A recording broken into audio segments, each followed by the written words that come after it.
ஓம் ஞானமூர்த்தி சமேத முத்தாரம்மனை போற்றி. அனைவருக்கும் வணக்கம். அனுபவம் மற்றும் அருள்வாக்கு ஜோதிடர் செந்தில்குமார் முத்தாரம்மன் பேசுகிறேன்.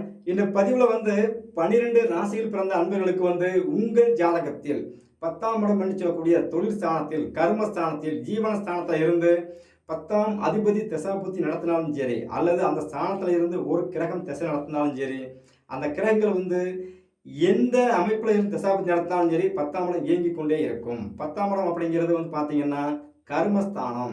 கர்மம்னா என்ன? நம்மளை விட்டு கழிஞ்சு போகிறது தான் கர்மம்.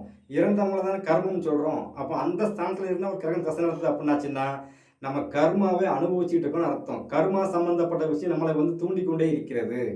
நல்லா செக் பண்ணி பார்த்தீங்கன்னா உங்களுக்கு தெரியும். 10ஆம் அதிபதி சம்பந்தப்படும் காலங்களில் தான் நீங்கள் சொந்த தொழில் செய்வீங்க. 10ஆம் இடத்துல இருந்து ஒரு கிரகம் திசை நடத்தும் போது தான் அந்த கிரகம் யோகமாக இருந்தால் அள்ளி கொடுக்கும். பாதகம் மாதகம் சம்பந்தப்பட்ட அமைப்பில் இருக்கும் பட்சத்தில் அது உங்களுக்கு கடனையோ பிரச்சனையோ உருவாக்கி கொடுக்கும். வண்டி வாகனத்தை வச்சு நம்ம அடகு வைக்கிறது, வீட்டு டாக்குமெண்ட் கொண்டு அடகு வச்சு தொழில் செய்யணும் அப்படிங்கிற ஆசைலாம் உருவாகுது பார்த்தீங்களா? இதெல்லாம் 10ஆம் இடம் என்று சொல்லக்கூடிய ஸ்தானத்திலேருந்து வர்ற விளைவுகள்.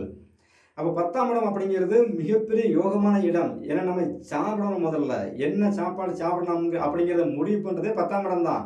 அது பழைய சாப்பாடா, புளி சாப்பாடா, கறியா, மீனா, முட்டையா, கஞ்சா, ஊறுகாவா அப்படிங்கிறத முடிவு பண்ணுறதுக்குண்டான ஸ்தானமே 10ஆம் இடம் தான். ஏன்னா 10ஆம் இடம் அப்படிங்கிறது 2ஆம் இடம் என்று சொல்லக்கூடிய உங்களுடைய வருமான ஸ்தானத்திற்கும், உங்களுடைய குடும்பஸ்தானத்திற்கும், உங்களுடைய வாக்கு ஸ்தானத்திற்கும், சரிங்களா, நீங்கள் சாப்பிட்ற உணவு ஸ்தானத்துக்கும் அது பாகிஸ்தானமாக வேலை செய்யும். அப்போ ஒருவருக்கு 10ஆம் இடத்துலேருந்து ஒரு கிரகம் திசை நடத்தும் பொழுது 2ஆம் இடம் என்று சொல்லக்கூடிய ஸ்தானத்துக்கு வருமானம் வரணுமா வேண்டாமா, இல்லை நீங்கள் நல்ல சாப்பாடு சாப்பிடணுமா வேண்டாமா அப்படிங்கிறத முடிவு பண்ணுற ஸ்தானம் தான் அந்த 10ஆம் இடம். அந்த 10ஆம் இடம் அப்படிங்கிறது உங்களுடைய ராசி லக்கணத்துக்கு 10ஆக வரும். 10ஆம் இடம் என்று சொல்லக்கூடிய அந்த ஸ்தானத்திலேருந்து கனெக்ட் பண்ணி பார்த்தீங்கன்னா உங்களுடைய ராசி லக்கணம் அப்படிங்கிறது பார்த்தீங்கன்னா அது சுகஸ்தானமாக வேலை செய்யும். நீங்கள் தேக ஆரோக்கியத்தோடு இருக்கீங்களா, அல்லது கடன் சார்ந்த விஷயத்தை நோக்கி நகர போகிறீங்களா, வீடு வண்டி வாகனங்களோடு அட வைக்க போகிறீங்களா, இல்லை உங்கள் வாழ்க்கையில் உங்கள் கர்மா என்ன அப்படிங்கிறத முடிவு பண்ணுறதுக்கு உண்டான திசை தான் 10ஆம் அதிபதி திசை. 10ஆம் இடத்துல இருந்து ஒரு கிரகம் திசை நடத்துறதுக்கு உண்டான அமைப்பு அதுதான் செய்யும். ஏன்னா 10ஆம் இடம் வேலை செய்யும் போது நேரே உங்கள் ராசி லக்கணத்திற்கு 4ஆம் இடம் என்று சொல்லக்கூடிய சுகஸ்தானம் வேலை செய்யும். உங்கள் சுகஸ்தானம் அப்படின்னா என்ன? நீங்கள் ஆசைப்படுற சுக போகங்கள் உள்பட, சுகமான வாழ்க்கை உள்பட, வண்டி வாகனங்கள் சொத்து சுகம் சார்ந்த விஷயங்கள் உள்பட, தாயின் தேக ஆரோக்கியம் உள்பட, தாயின் அன்பு உள்பட, உங்களுடைய மனம் அன்பை நோக்கி இயங்குதில்லை, இதெல்லாம் அதில் வர்ற விஷயம்தான். அப்போ 10ஆம் இடத்துலேருந்து ஒரு கிரகம் திசை நடத்தும் பொழுது நல்ல ஆழமாக யோசிச்சு பாருங்க. உங்களுடைய அப்பா வழி உறவு அல்லது உங்களுடைய சொந்தம் பந்தம் என்று சொல்லக்கூடிய உறவுகளுக்குள்ள அடிக்கடி பார்த்தீங்கன்னா கர்ம காரியங்கள் அரங்கேறி கொண்டே இருக்கும். சொந்தத்துக்குள்ள பார்த்தேன், போன வருஷம் அவங்க போயிட்டாங்க, இந்த வருஷம் பார்த்தேன் இவங்க போயிட்டாங்க, அந்த வருஷம், இப்படி வருஷம் ஒவ்வொரு அரங்கேற்றங்கள் அரங்கேறி கொண்டே இருக்கும்.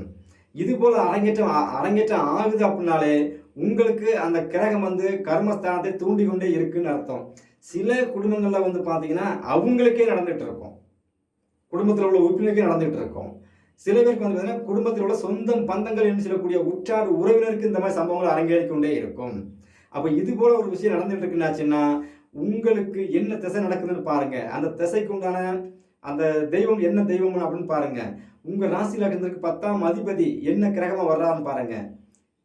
எந்த கிரகம் திசை நடத்துதோ, எத்தனை வருஷம் அந்த 10ஆம் இடத்துல இருந்து ஒரு கிரகம் திசை நடத்துதோ, அந்த வருஷம் முடியும் வரை வருஷத்துல ஒரு தடவை உங்களுடைய இஷ்ட தெய்வம், குல தெய்வம், எந்த தெய்வமா இருந்தாலும் சரி, அப்பாவோட குடும்பத்தில் உள்ள தெய்வமா இருந்தாலும் சரி, சரிங்களா, அப்பா வணங்கிய தெய்வங்கள் உங்களுடைய இஷ்ட தெய்வம், தாத்தா வணங்கிய தெய்வங்கள் உங்களுடைய குல தெய்வம், இப்படி எந்த தெய்வத்தை நீங்கள் வழிபாடு செஞ்சாலும் சரி, ரெகுலராக போய் வழிபாடு செஞ்சுட்டு இருப்பீங்கல்ல, அந்த தெய்வத்தின் கோவிலுக்கு நீங்கள் விரதம் இருக்கிற தெய்வமாக இருக்கட்டும், அல்லது வழிபாடு செய்கிற தெய்வமாக இருக்கட்டும், நீங்கள் வணங்குற தெய்வமாக இருக்கட்டும், எந்த தெய்வமாக இருந்தாலும் சரி, ஒரு தெய்வத்தை கட்டியாக இறுக்கி காலை பிடித்து அந்த தெய்வத்திற்கு வருஷம் ஒரு தடவை, சரிங்களா, முடி காணிக்கை கொடுத்துட்டு வந்துக்கிட்டே இருங்க.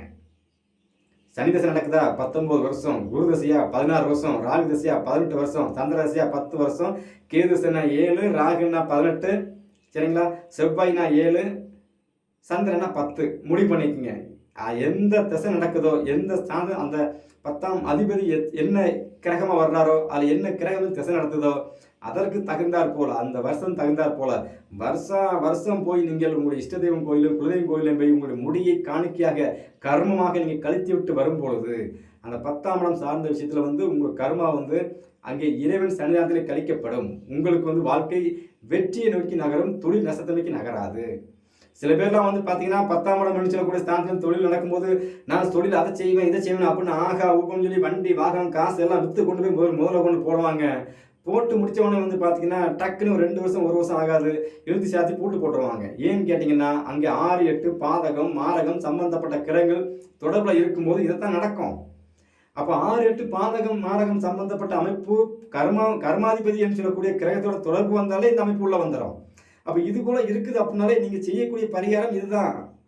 இந்த விஷயம் தான் உங்களுக்கு அரங்கேறிட்டே இருக்கும். அப்போ நீங்கள் மேலும் மேலும் சொந்த தொழிலுக்கு வந்து பணத்தை வாங்கி கடனை வாங்கி அக்கம் பக்கத்தில் வாங்கி சொந்தக்காரன்ட்ட வாங்கி அப்பா வழி உறவுகிட்ட வாங்கி இவன்கிட்ட வாங்கி அவன்கிட்ட வாங்கி உள்ளே போட்டு இந்த வருஷம் சாதிச்சிடலாம் அடுத்த வருஷம் சாதிச்சிடலாம்னு சொல்லி நீங்கள் முயற்சி பண்ணும் பொழுது கடைசியில் திரும்பி பார்த்தீங்க அப்படின்னாச்சுன்னா பெரிய கடன் என்று சொல்லக்கூடிய பெரிய கிணறு தான் வெட்டி வச்சுருப்பீங்க.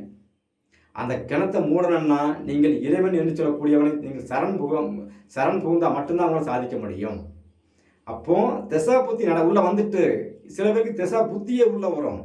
திசை வேலைக்காரங்க திசை நடக்கும், 10ஆம் இடத்துலேருந்து ஒரு புத்தி திசை நடக்கும், புத்தி நடத்தி கொண்டிருக்கும் ஒரு கிரகம், அது ஒரு 3 வருஷம் உள்ள வரும். அந்த காலகட்டம் உள்ள வந்தால் கூட 1 வருஷம் ஒரு புத்தி உள்ள வந்தால் கூட அந்த காலகட்டங்களில் போய் அந்த இறைவன் என்று சொல்லக்கூடியவனை கெட்டியாக பிடித்து உங்களுடைய தலையில் உள்ள முடியை காணிக்கையாக நீங்கள் கர்மமாக அங்கே இறைவனுக்கு காணிக்கையாக கொடுக்கும் பொழுது தொழில் சார்ந்த விஷயங்கள் அமோகமாக இருக்கும். தொழிலில் நஷ்டங்கள் இருக்காது, குடும்பத்தில் வந்து நிம்மதி நிலவும், உங்கள் சுகம் தேக ஆரோக்கியம் சிறப்பாக இருக்கும், வண்டி வாகனம் சொத்து சுகம் சம்பந்தப்பட்ட விஷயத்தில் வந்து பிரச்சனைகள் ஏற்படாது, உங்களுக்கும் தேக ஆரோக்கியம் சிறப்பாக இருக்கும், தொழிலில் வந்து நஷ்டங்கள் ஏற்படாது. பொதுவாகவே வந்து பார்த்தீங்கன்னா 10ஆம் இடம் கேந்திரம் அப்படின்னா என்ன 1, 4, 7, 10 உங்களுடைய வாழ்க்கையில் வந்து 4 பில்லர், ஒரு வீட்டில் வந்து 4 பில்லர் கட்டி ஒரு வீடு கட்டினா 4 பக்கம் பில்லர் போடுறோம்ல, அதில் தான் இந்த 10ஆம் இடம் சம்பந்தம் கேந்திரம் பெருங்கேந்திரம். இந்த ஸ்தானத்தில் இருந்து கர்மஸ்தானத்தில் இருந்து ஒரு கிரகம் திசை நடத்தினால் கண்டிப்பாக நீங்கள் வருஷம் ஒரு தடவை மறக்காமல் கோவிலில் போய் நீங்கள் வந்து ஒரு முடிக்காணிக்க கொடுத்து நீங்கள் வழிபாடு செஞ்சுட்டு வந்து பாருங்கள். உங்கள் தொழிலில் வந்து ₹1 கூட உங்கள் காசு வெளியே போகாது. நீங்கள் என்ன சாப்பிடணும்னு ஆசைப்படுறீங்களோ அந்த சாப்பாடுன்னு சொல்லக்கூடிய உணவுகளை உங்கள் குடும்பத்தில் இருக்கிற சந்தோஷமாக எல்லாரும் ஒன்றா இருந்து நீங்கள் சாப்பிடக்குண்டான சூழல் உருவாகும். 10ஆம் இடங்கிறது கர்மஸ்தானம். கர்மாவே நீங்கள் கழிக்கணும் அப்படின்னாச்சுன்னா கர்மா என்று சொல்லக்கூடிய விஷயம் வந்து பார்த்தீங்கன்னா தொழில் சார்ந்த விஷயமாக வருது. அப்போ தொழிலில் நீங்கள் நஷ்டம் அடையாமல் இருக்கணும், கஷ்டப்படாமல் இருக்கணும், நல்ல குடும்பத்தோடு அமைதியாக இருக்கணும், சந்தோஷமாக இருக்கணும் அப்படின்னாச்சுன்னா வருஷம் ஒரு தடவை கரெக்டாக போய் நீங்கள் வந்து முடிக்காலிக்கு கொடுத்துட்டு வந்துக்கிட்டே இருங்க. வாழ்க்கை ஜெயிச்சுக்கிட்டே இருப்பீங்க. தொழிலில் வந்து வாழ்க்கையில் ஒரு நாள் நஷ்டம் வராது. இது ஆண்களுக்கு. பெண்களுக்கு இந்த அமைப்பு இருந்தால் நல்லா கனெக்ட் பண்ணி பாருங்க. 7ஆம் இடம் அப்படி பெண்களுக்கு வந்து 10ஆம் இடத்துல ஒரு கிரகம் திசை நடத்துதுன்னா உங்களுடைய கணவருக்கு வந்து பார்த்தீங்க அப்படின்னாச்சுன்னா உங்களுக்கு வந்து அது 10ஆம் இடமா வருது. கணவர் சம்மந்தப்பட்ட விஷயத்துக்கு வந்து பார்த்தீங்கன்னா தொழில் சம்மந்தப்பட்ட விஷயம் அவர் கையில் எடுப்பார்ல. ஏன்னா நீங்கள் வீட்டில் இருக்கிறீங்க, இல்லை நீங்களே சொந்த தொழில் செய்யணும்னு ஆசைப்படுவீங்க, அல்லது கணவர் சொல்லுவார் நம்ம ஒரு பார்ட்னர்ஷிப்போட தொழில் செய்யலாம்னு நினைப்பார். உங்கள் கூட சேர்ந்து தொழில் பண்ணணும்னு ஆசை உருவாகும் பொழுது அந்த தொழில் நஷ்டம் அடையாமல் இருக்கணும் அப்படின்னாச்சுன்னா பெண்கள் வருஷத்தில் ஒரு தடவை மறக்காமல் இஷ்ட தெய்வம் குலதெய்வம் கோயிலில் போய் நீங்கள் பூமுடி கொடுத்து வழிபாடு செஞ்சுட்டு வந்துட்டே இருங்க. உங்களுடைய கர்மாவை நீங்கள் இப்படியும் கழிக்கலாம். இப்படி கர்மாவை கழிக்கும் பொழுது உங்கள் குடும்பத்தில் இருக்கிற சொந்த பந்த உறவுகள் இருக்குல்ல, அவங்களுக்குள்ள நடக்கக்கூடிய அந்த கர்ம காரியங்கள் வந்து அங்கே கண்டிப்பாக இறைவன் அருளால் உங்களுடைய வழிபாடு முறையால் உங்களுடைய பக்தியின் வெளிப்பாட்டால் நீங்கள் இறைவன் செலுத்துகிற அந்த பக்தியின் விரதம் சம்பந்தப்பட்ட அமைப்பால் அது தள்ளி போகும். உங்களுக்கும் வந்து அது ஒரு மன நிம்மதி. நீங்கள் அடிக்கடி போய் அந்த சொந்த பந்தம் உறவுக்குள்ளே இருக்கிற அந்த உறவுகளை போய் நம்ம வந்து இறந்துட்டாங்க அப்படின்னு போகிறத விட இருக்காங்க அப்படின்னு போறதுக்குண்டான சூழலை நோக்கி கண்டிப்பாக நகர்த்தும். சரிங்களா? அப்போ 10ஆம் இடத்துலேருந்து ஒரு கிரகம் திசை நடத்தினால் நீங்கள் வந்து கண்டிப்பாக வருஷம் ஒரு தடவை இறைவனுக்கு முடிக்காணிக்க கொடுத்து வழிபாடு செஞ்சுட்டு வந்துகிட்டே இருங்க. வாழ்க்கையில் தொழில் நஷ்டங்கள் எப்போவுமே ஏற்படாது. எல்லாமே வந்து பார்த்தீங்கன்னா என் தாய் முத்தாரம்மன் எனக்குள் இருந்து உணர்த்திய விஷயங்கள் தான்.